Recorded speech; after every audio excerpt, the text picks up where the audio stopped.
मुर्शिदाबाद के शमशेरगंज में 12 अप्रैल को पिता और उनके बेटे को जान से मार डालने वाले आरोपियों को गिरफ्तार कर लिया गया है।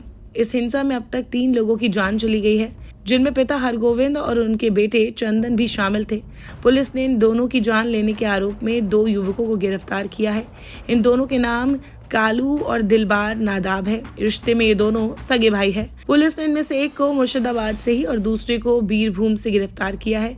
दिलावर और कानू पर आरोप है कि 12 अप्रैल को इन दोनों भाइयों ने हरगोविंद दास और उनके बेटे चंदन को घर से घसीटकर बाहर ले आए।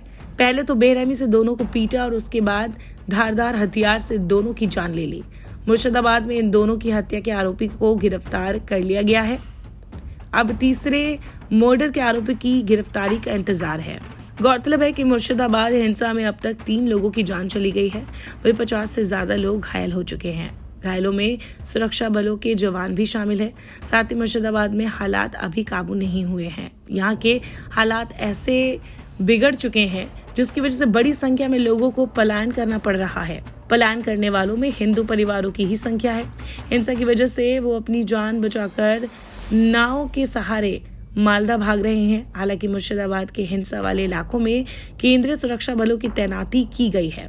वही बंगाल सरकार का दावा है कि वो इस बिगड़े हालात पर पैनी नजर गड़ाए हुए हैं, लेकिन वहां के हालात को देखकर ऐसा लग रहा है कि दंगाइयों के आगे बंगाल सरकार ने घुटने टेक दिए हैं। वेस्ट बंगाल की मुख्यमंत्री ममता बनर्जी ये साफ कर चुकी हैं कि उनके राज्य में वक्फ कानून लागू नहीं होगा। फिर भी बंगाल के मुर्शिदाबाद में हिंसा थमने का नाम नहीं ले रही है। ऐसे में ये भी आशंका जताई जा रही है कि ये हिंसा किसी गहरी साजिश का नतीजा तो नहीं है। जहां तक पलायन कर चुके लोगों की बात है तो रिलीफ कैंप में रहने को वो मजबूर है। वही संवेदनशील इलाकों पर भी सुरक्षा के पुख्ता इंतजाम किए गए हैं। फिलहाल सभी संवेदनशील इलाकों में कहीं कहीं कर्फ्यू लागू कर दिया गया है तो कहीं कहीं कर्फ्यू जैसे हालात है। साथ ही साथ लोगों से शांति बनाए रखने की अपील की जा रही है।